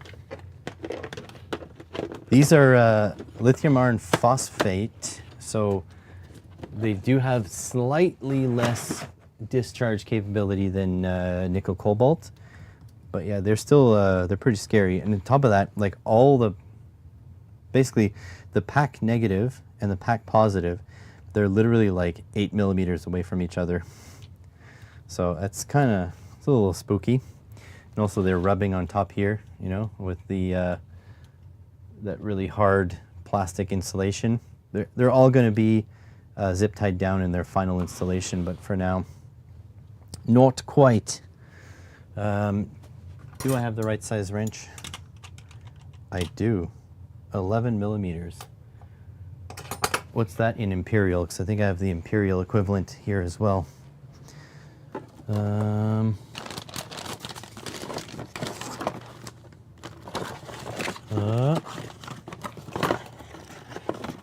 So 3/8 would be smaller than 10.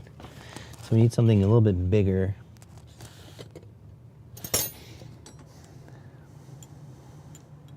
7/16, that seemed about right.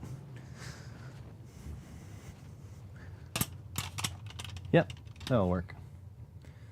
No aluminum ladders. Yeah, that makes sense, huh?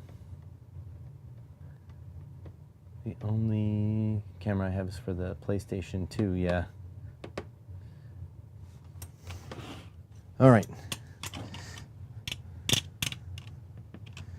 Did you know that these, for those of you new to the channel, these battery packs cost me $1,000?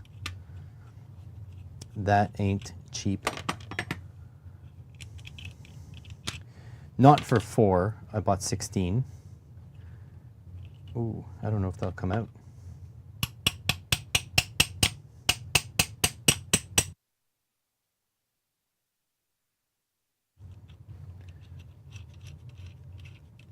Add some extra. Oh yeah, they won't. It'll be zip tied in a safe location. All right, so that comes out there. All right, now I've got my mounting things. Where are you? 1, 2, 3, 4.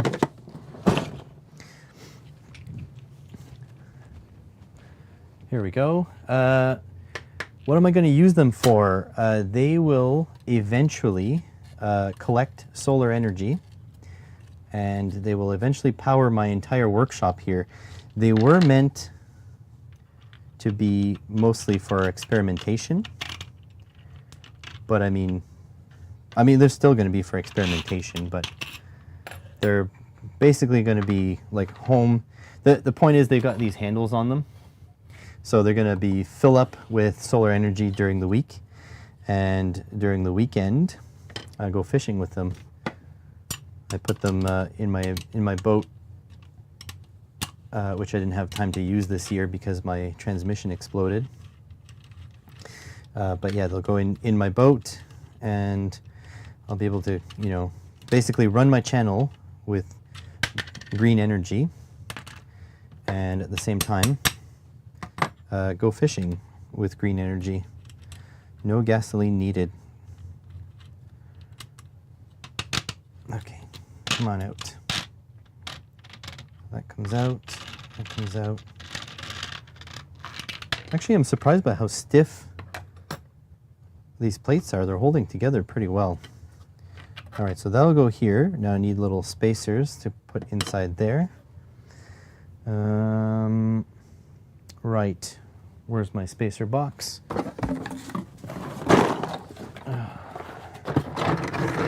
Over here, I believe these are the spacers. Yeah. All right, So 1,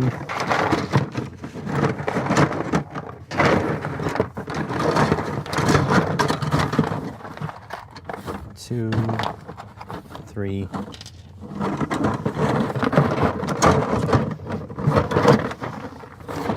4. Ugh, there we go. Shrink tube. Nah, it's fine. Don't worry about it. Look quite stiff. You need to squeeze. Yeah, they are squeezed. That's why there's threaded rods on both sides. One of the guys you met when you came to the observatory, a couple of pallet loads of custom Kokum lipo bag cells. Ooh, very cool. The podcast invite isn't just open for you, Marcus. If anyone wants to discuss their projects, I'm all for it. Especially, I mean, the podcast isn't specifically an electronics podcast. It's more of a makery podcast. So anytime someone wants to, add their point of view on something in the world, they're more than welcome on the podcast to discuss it. So let them know if they want to come on to the podcast. The reason I want you on the podcast, Marcus, is because, well, first of all, I want to have a chat with you. Really interesting guy. But second of all is we need to get some funding for the observatory. So hopefully getting some eyes. I mean, Gabe did a fantastic job, but hopefully getting some eyes on your cause, more eyes as possible, get some funding for you too. There we go. So that is the breaker holder. Now this is for mounting the BMS. So 1, 2, and then which space? Not a lot of space there. And then here is this guy. So this goes here with spacers.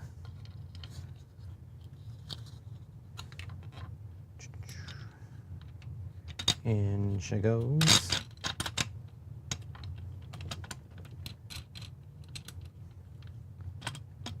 There we go. I mean, hey, we can. I can have you back on, JB, if you want. I was supposed to learn C++.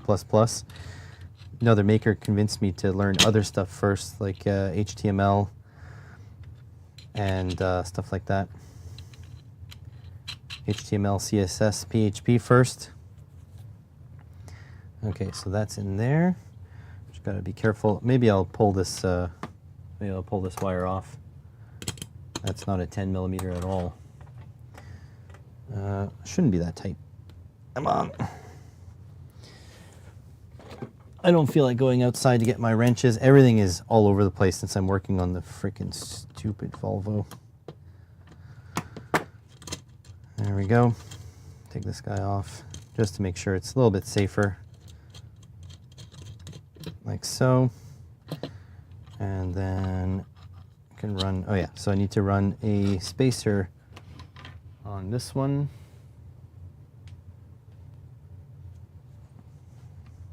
Like so.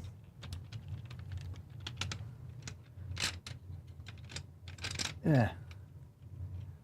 And a spacer on this one. Oh, see this is, oh, that's one of these, the wide spacers. Yeah, I wasn't as good as Lego is for making standardized spacers. And then big guy. There we go. And then that should go right in there. Oh, need a washer. There we go. Oh, and also about the squeezing, you don't technically need to squeeze them. In fact, the datasheet for these specific cells do not mention any squeezing. I am squeezing them because I do feel like it is beneficial. Oh no, wait, no spacer here. What am I doing?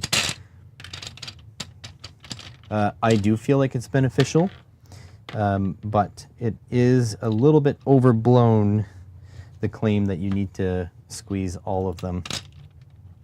They do have, like, even the ones that are quote unquote required, they're only required for a longer life. You still get something like 80% of your cycles if you don't squeeze them at all. There's a lot of like people getting information and disinformation about these things.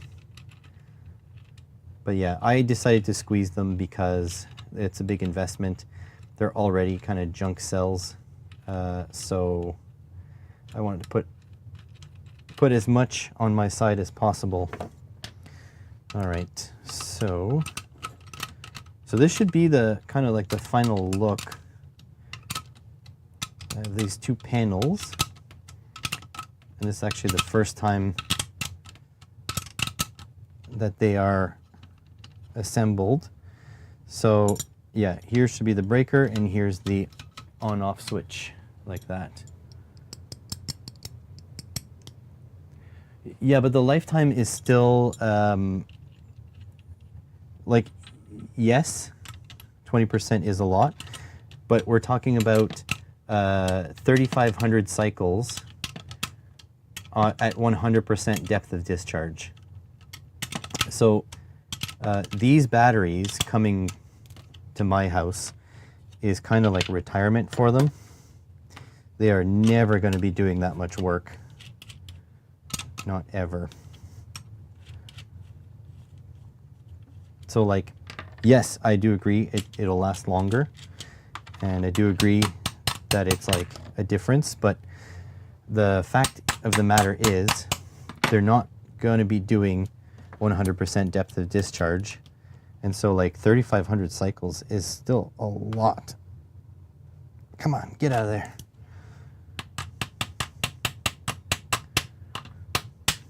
If just I had something to hammer on these. Whoop. Come on, get out. Fine, be like that.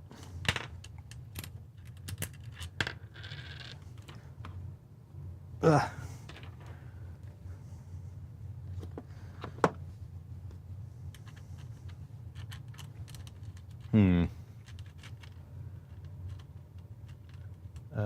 I learned C in 1979. Dennis Ritchie, Brian Kerrigan, and Ken Thompson more than once. Interesting. I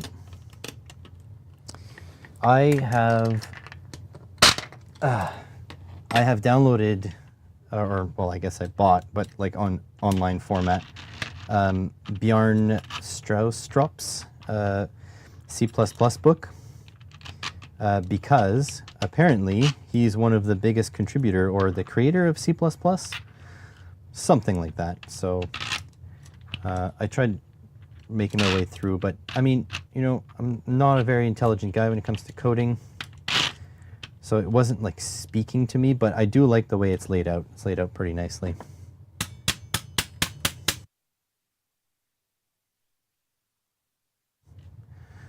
Like so. Just need another washer.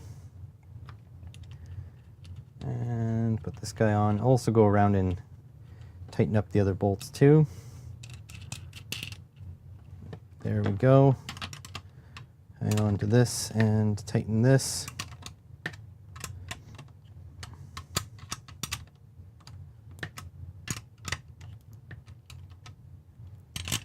Make sure they're nice and tight. I'll go around and tighten the other side too. This way. Go. Make sure the other side is tight.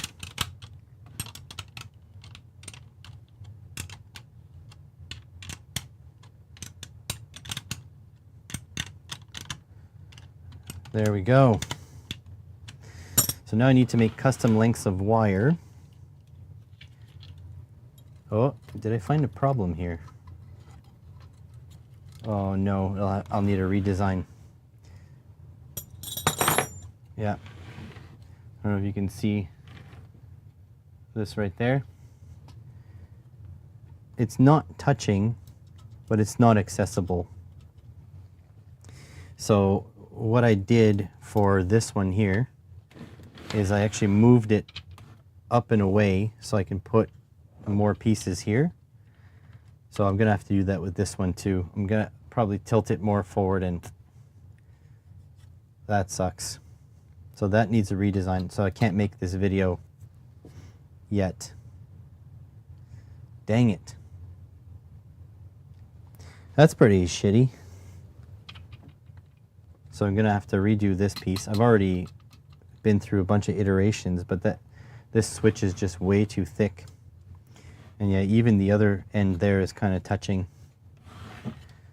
Well, there goes that. That's kind of shitty. Well, it will make me have time to design a bracket for the BMS though. So I guess there's that. Point, point.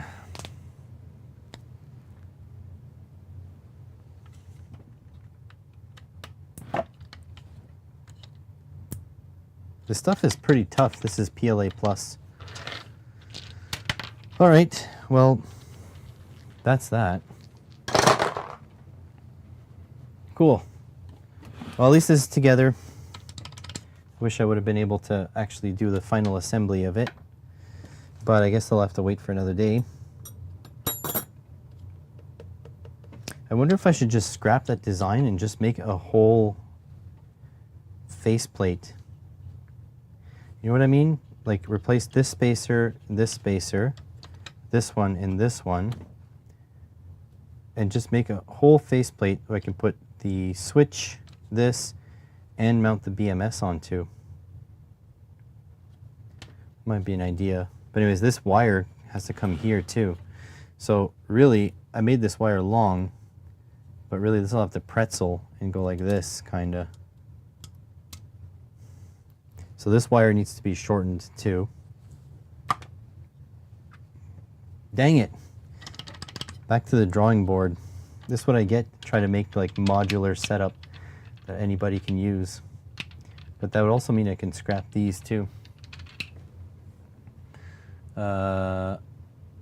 Keep talking while you're working. Oh yeah, that's me. New beefy cables. I don't need beefy cables. Like again, I don't think I'm going to be pulling 100 amps out of this. And cables are expensive.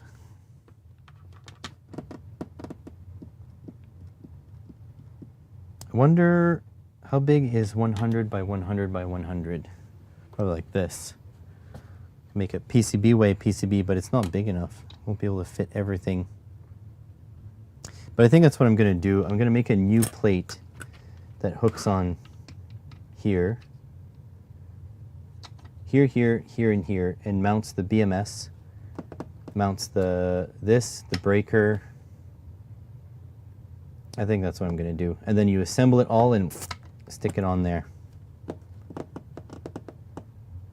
It'll have to be pretty far out though, because this switch, like these switches, they take up a lot of space. I don't know if you can see.